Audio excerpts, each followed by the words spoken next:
Hello, my name is Megan Schroeder, and this is my presentation on the ways that I will be choosing to integrate the AI programs we learned about throughout this course into my own future classroom. The first program we discussed was AI Teaching Assistant Pro. I found this to be a very useful program and actually the most useful out of the three we learned about. AI Teaching Assistant allows its user to choose between having to create a multiple choice exam, a free response exam, or syllabus notes and slides. The first main way that I would choose to integrate this program into my classroom would be by using it to make study guides, using the free response question exam generator, since students will most likely be doing free response questions for study guides. Then the second main way I would use it in my classroom would be by using the multiple choice exam option to make practice questions for students to practice with using a different and maybe fun method like Kahoot or similar programs. The last thing that I would use the AI Teaching Assistant Pro program for would be to help students learn more about an educational topic that they are interested in, that they would then use for an essay or project.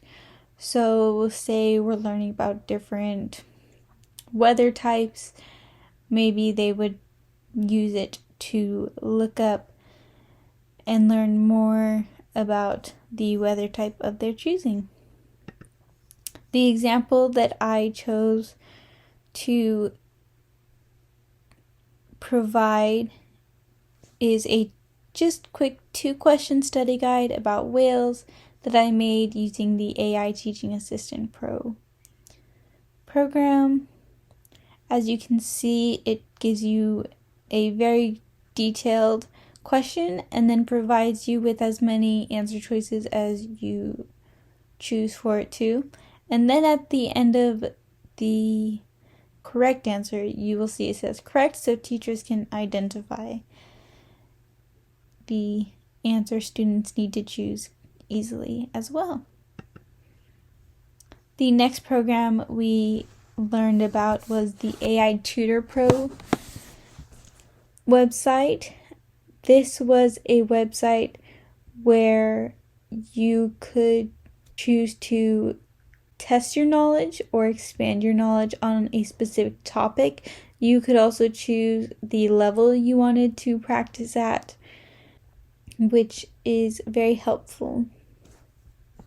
It also allows you to choose different languages, which is wonderful for classrooms that include multiple languages, and especially if you're trying to teach your students about different languages, that could be helpful as well. Say in a Spanish class, for example. You expand or test your knowledge by chatting with an AI program in a small message box, and it works how it is very similar to just messaging somebody on any other program, and it will give you feedback. You can also choose to skip the question or say you don't know. So it's a very open and productive program. I would choose to implement this program by having students use it for a free research time. If we are focusing on a certain subject, but I want students to individually explore a specific part of that topic, then they could use the AI Tutor Pro program and insert the topic, the level they need to challenge themselves at, and then easily chat and spend some time learning more about the specific topic of their choosing. Another way I would use the AI Tutor Pro program would be to evaluate students' knowledge This one seems more obvious, but this program worked very easily. Students would feel like they're chatting with just another person online, especially in this day and age. Students would probably find that much more entertaining than taking a quiz to test their knowledge. The last thing I would use it for would be to make a class question list.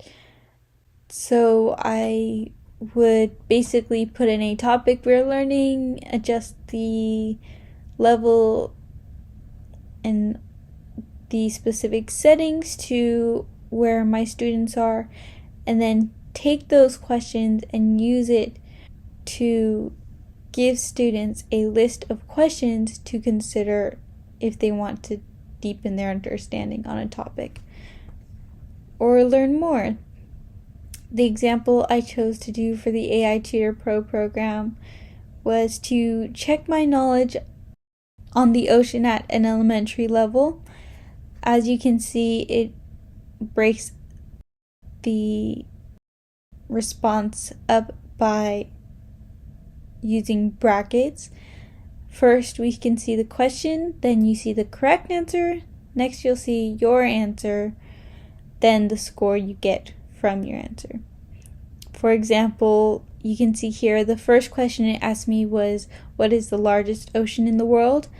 The correct answer was Pacific Ocean. I put in Atlantic Ocean, so I got a score of 0. The next question, it asked, can you name one type of animal that lives in the ocean? I put in fish, and it said the correct answer is fish, so I got a score of 10. So this clearly lays it out for teachers to see where their students' understanding is at and what maybe they need to work on.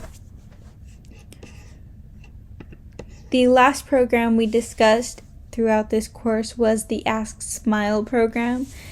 This was where you typed in a question and it would produce an evaluation of where that question would be on Bloom's taxonomy chart.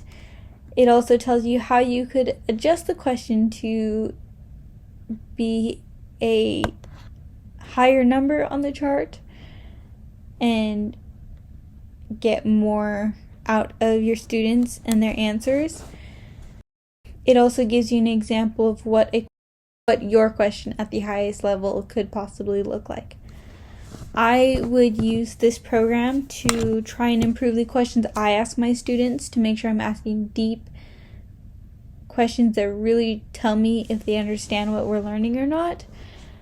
Whereas a lot of questions we initially think of are very surface level, so this will definitely help in that area. Secondly, I would use it to evaluate my students' question levels. So say we're learning about Bloom's taxonomy and I wanted to challenge them and see if they could get the highest number possible through the questions they make. I would also use it to evaluate my students' questions to see what their questions reveal about what they're learning from the materials we are discussing in class. My example for this, my question I entered it was, how do you identify where the climax is in a story?